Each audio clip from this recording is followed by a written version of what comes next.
Hi అండి అందరికీ. నిన్న ఫంక్షన్‌కెళ్ళొచ్చేసరికి ఫుల్ టైర్డ్‌గా అనిపిస్తుంది. దాంతో పాటు ఇక్కడ మా వారైతే చేపలు తెచ్చి పులుసైతే పెట్టమన్నారు.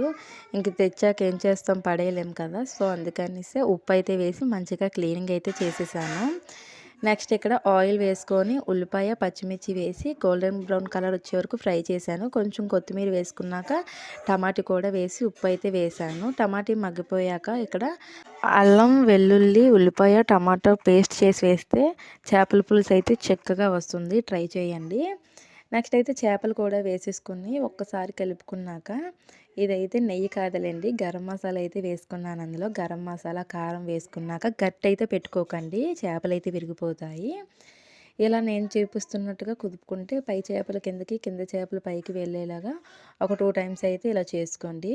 నెక్స్ట్ అయితే చింతపండు నానబెట్టుకుంటాం కదండీ, మన పులుపుకి తగ్గట్టు వేసుకున్నాక గట్టు పెట్టి కలిపేయకుండా చేపలన్నీ ములిగేలాగా ఒక్కసారి కలుపుకొని బాగా మరగనిస్తే చేపల పులుసు అయితే మరి అయిపోతుంది. చూసారు కదా, చేపలు విరిగిపోకుండా చాలా బాగా వచ్చాయి.